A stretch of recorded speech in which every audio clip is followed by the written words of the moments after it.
Let's get back to our Monday routine. Our good friend, Dr. Dennis Norem from Mercy Health, is joining us once again with the topic being COVID-19 and where we are. Dr. Norem, good morning to you. Good morning to you guys. How's everything going this morning? Oh, it's going well. It's lovely Tucson weather. We're in the 90s. Are you right now? Are you right now in the 90s? Rain. Are you right now in the 90s at 6 a.m. in the morning? Well, we're going to hit, I think, 94 today, but unfortunately, we're running a little seasonably warm. No, I think we're still getting down into the 60s at night, which is nice. Okay. It's still 94. Yeah, 94. Sorry. Yeah, the kind of stuff that during the polar vortex we only dreamt of. Yeah. Yep. No frost out here. Yeah, just lay back and watch that mercury continue to rise. What a great feeling. All right. Hey, Dr. Fauci says masks may be seasonal after the pandemic. I saw this being likened to the goalpost not being moved down the field, but actually being moved into another state. What's your take on this? Well, that's an interesting comment, but I think it is consistent with this idea that we're probably going to have some kind of a periodic seasonal outbreak of COVID, given what we're seeing. And the other thing that's interesting is the comments about how we saw virtually no flu, almost no strep this past winter. And for kids, there's something called respiratory syncytial virus, RSV, which is a very bad thing for infants and young children to have. And there's been almost none of that. And this has all been attributed to the fact that we've been doing this masking and social distancing things. So we may see this as one of our treatment, or should say prevention modalities in the future, not just for coronavirus, but for some of the other seasonal viruses that we deal with. All right, so let's fast forward in the future. An ideal world where vaccinations are going good. We get to that herd immunity area, and we have a good summer where people get to go out, do whatever they want. Then we get back into fall, winter. Maybe some coronavirus cases pop up again. Is there a threshold somewhere along the way? A number of coronavirus cases that would bring a mask mandate back? How do you think that would be addressed, 6 months down the road? Well, I think that's going to be regional. I think what we're going to see is pockets where there's going to be outbreaks that are significant enough that it would make sense from a public health perspective to do some masking and social distancing and some of those. And hopefully other areas of the country that aren't as affected would not have to go with those types of measures. Do you see this just being something we go through during the fall and winter seasons for the next 5, 10, forever years? I don't really know. Okay. Again, I'll get back to the statement. The virus is going to tell us. We're not going to tell the virus. But I think it's going to be around. I don't think it's going to disappear. So this is one of these things that, down the line, and I think it's interesting how you brought up as well that we're not seeing any flu. We're not seeing any strep. I don't know any, but really, really stunningly low numbers of it. Which, I don't know why, it doesn't surprise me one iota. A, we haven't been around one another all that much. And, as you mentioned, social distancing, masks, if I can avoid going out or if I can avoid getting within a few feet of somebody else and get back out of here again, that sort of behavior is going to keep those numbers down.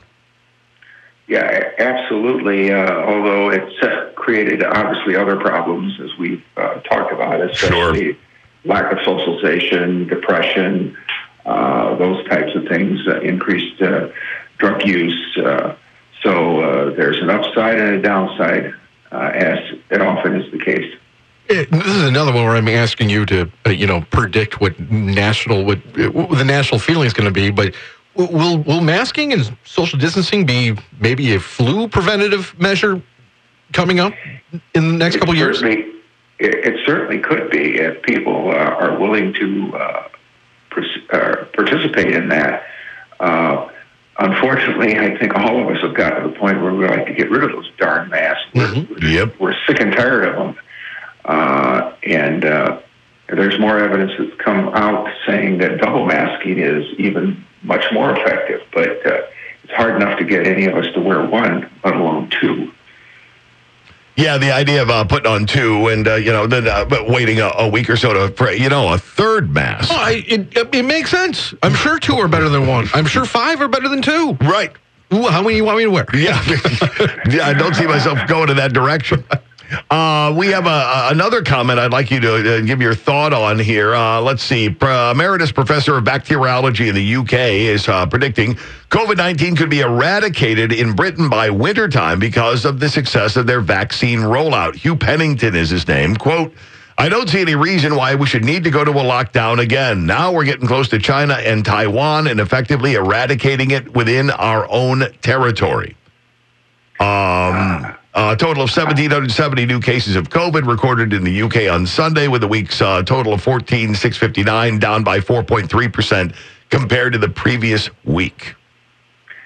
I'm not sure about his use of the word eradicate. I was going to ask you that, if it's irresponsible to use the word eradicate these days. I think it is. I don't think anyone is expecting this to disappear. This is not smallpox, those type of things where we think we can completely get rid of it. We've seen what has happened with coronavirus at other spots in the world that are undergoing some really terrible situations, such as India and Brazil, with these numerous mutant variants.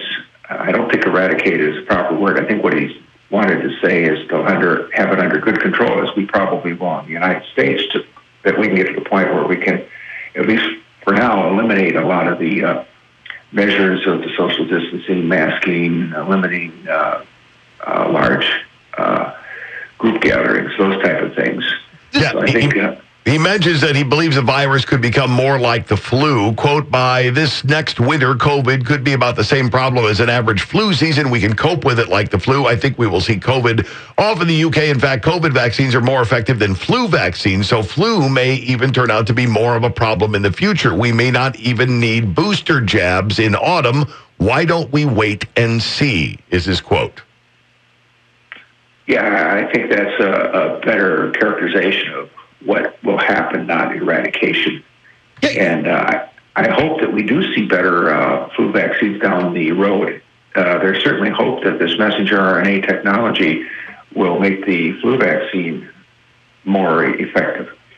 Yeah, and maybe this is the question for a virologist, but talking about the word eradicate, no one had a problem with us saying eradicate when we talk about smallpox or some of the other diseases that we've gotten rid of. What is like the smallpox virus? Why didn't that mutate along the way, and we got different types of smallpox? The way we're seeing the flu and COVID here mutate and get new strains. Is that a different type of virus, or do we just get on that early enough?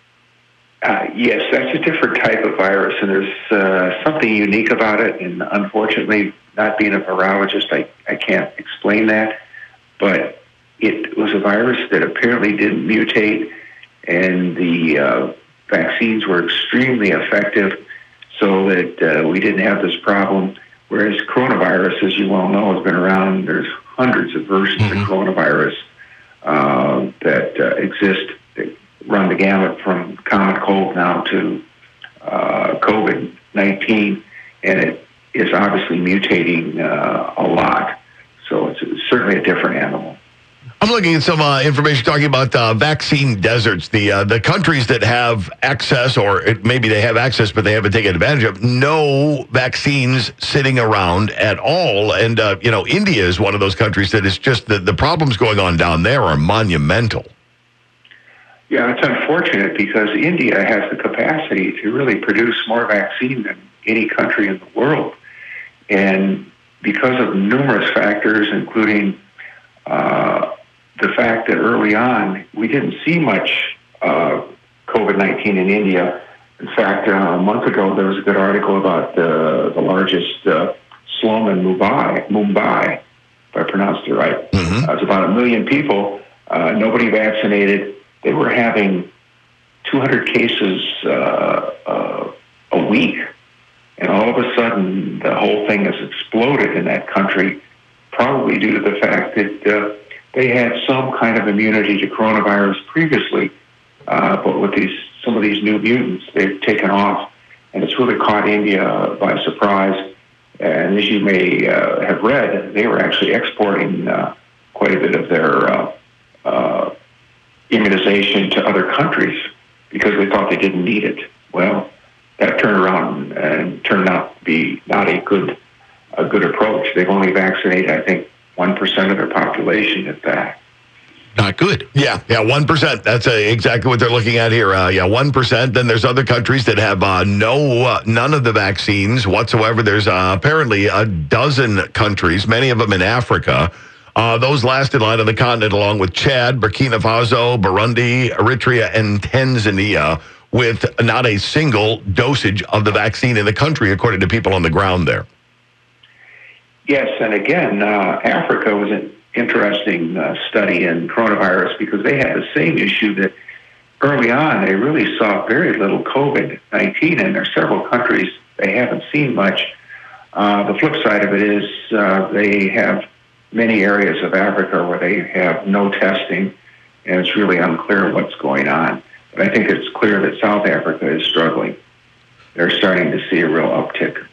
So let's bring it back here to the United States. I think vaccine rollout here has been pretty good, especially, I don't know what it's like in rural areas, how hard it is to get there, but if you're in a city of any size, there's, I think, 4 places in town here where you can just walk in and get it. Doctor's offices are starting to get it. You can schedule with your own doctor.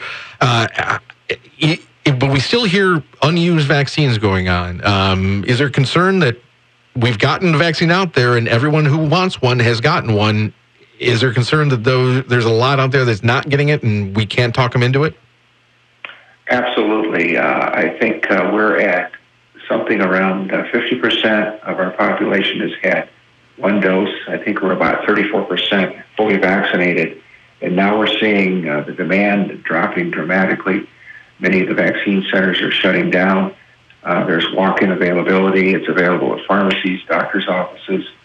But we're only at 50%. That's a big concern. Now, a chunk of that vaccine is due to kids not being eligible quite yet, but that's changing here in the next few weeks or a month. So I think we'll get kids vaccinated. But as you've seen some of the polls, a lot of young adults are saying, heck with it. And there are certain other groups that are saying with large percentages they're not going to get vaccinated. It's a huge concern. You bring up the young crowd, right. And I kind of understand where where the mentality, at least from like that young adult, that 18 to 25-year-old goes. Why bother? I'm probably going to be, even if I catch this, I'm probably going to be okay. Maybe a selfish attitude, but we're also hearing that the vaccine is going to be expanded to kids as young as 12. If you're a parent, are you advising parents to go get a 12-year-old vaccinated when it's available? Absolutely. Until we get more people vaccinated, we are not going to see the COVID infection rate drop. That is our best hope of controlling this pandemic, is vaccinations. And again, the studies on the vaccine in the younger kids have been very encouraging. We're just not seeing complications. This vaccine is the safest vaccine ever produced in this country. When you think about it, we're at what? Close to 200 million doses given, and we're seeing minimal complications. Now, obviously, the J&J issue with the blood clots had given some people pause, but that was a handful of people out of somewhere in the neighborhood of 10 to 12 million shots given. That's extremely safe. So I can't emphasize that enough. We've vaccinated hundreds of millions of people, and we're just not seeing any complications of any consequence. All right, and it's not like it isn't available. I mean, you've got major retailers, you've got doctors' offices, you've got pretty much your pick of places to go in and get it done if you would like to get it done. Well, I can't emphasize the other point enough. The sooner we get this country vaccinated and get it under control, the less likely we're going to see these more aggressive, more deadly mutant strains pop up. And that's what's happened, I think, in countries such as India, Brazil. where they have larger populations, but they had very few people vaccinated, which gives the virus much more opportunity to mutate and become more of a problem. All right. Well, make the call on this one. Like we said, it's available, and we're seeing a mess in other parts of the world where it is not available. So take full advantage of that. Dr. Norem will take full advantage of the opportunity to get together again next Monday and kick this around some more if you're up for it. Absolutely, guys. All right. And we appreciate your time. Thank you, and warm up Illinois for me. Yeah, we'll do our best. Yeah, we don't want to shock you coming out of that 94 degrees in Tucson.